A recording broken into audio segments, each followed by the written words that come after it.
شريعة إسلامك بالذين بدقايا علماء الذين قبنايا مقالة وين قوم بدن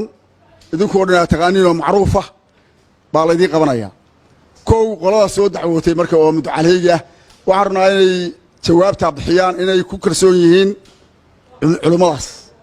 إسلام دين إسلامك إذا هو جليس شرعي إسلامك مكوكرسونتين إسلامك وأنا كوكرسون لماذا إسلامك وأنا كوكرسون وأنا راعنا وأنا خمينينا كود حق يا جماعة شرعي الله يدوم شرعي أنا كعبر شرعي أنا كوكرسون واقولش وأقول لها شرعي محمد يدابان وأقول لها شرعي وحنا يقول يضاف ماينه شرعي وحنا صاروا جديد ماينه شرعي وحولبا وحنا يراهdo waa qaabil ana shariicada islaamku waxayna farto waan ogolnahay waan ku kalsoona waxaan meesha u niminba waa shariicada islaamka in lagu kala saaro anaga iyo wiilka shariicada islaam baan ku deganayn meesha haddana iyadaan diyaar u nahay waa sheekh maxamuud xaaji yuusuf ma taqaanin waa sheekh cabdirasaaq cali shurwac ma taqaanin xukuumadaha raxmad faarax ma garateen waxa la isugu yimi doodii ama khilaafkii ka dhaxeeyay labada daraf ee hadda ka hor uu tamiyey telefishinka STN ee gabdhaha cabanayay ee madaxweynaha u dacwooday inta iyada waxay sukaaya keenay cabashadii noocay ahayd iyo iyadoo waliba gaartay madaxweynihiina uu go'aan ku gaaray in hawshaas si dhaqso ah loo dhameeyo cadaaladna lagu dhameeyo annagana uu noo soo wakiishay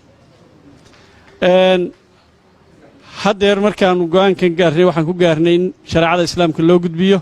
culimmada loo dhiibo culimmaduna go'aanka ay ka soo gaaraan la fuliyo haddii rabbi idmo dhulkani ma aha dhul khilaafkiisa hore loo galay degmada hore uma iman maxkamadduna hore go'aan ugama gaarin dhulkani wuxuu ahaa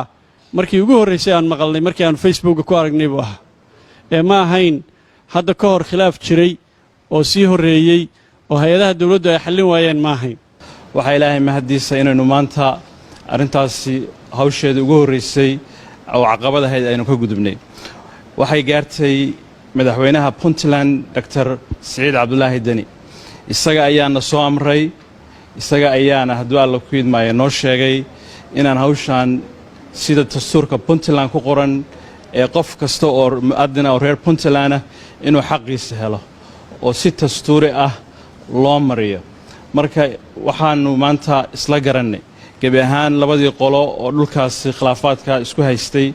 inaanu marka ugu horeysa marsiino shariicada islaamka oo ah mashruuca ugu dambeeya ee loo noqdo Puntland cadaaladiina waa garanaysaan inuu qof kasta ma rabno ama xukuumaddu ma rabto qofna xaq uu leeyahay in laga qaado oo qof kale la siiyo qofna xaq uusan lahayn in la siiyo arrintaas ayaanu u doorbidnay culimada in kayskiisna loo dhiibo waana aqbasheen afti baanu idinka qaadnay in aqbasheen culimadii magacyadoodiina waa idin sheegnay arrintaani waa arrin waxa weeyaan runtii Puntland si xoog loo gaartay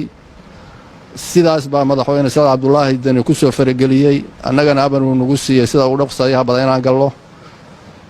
saakaanu gallay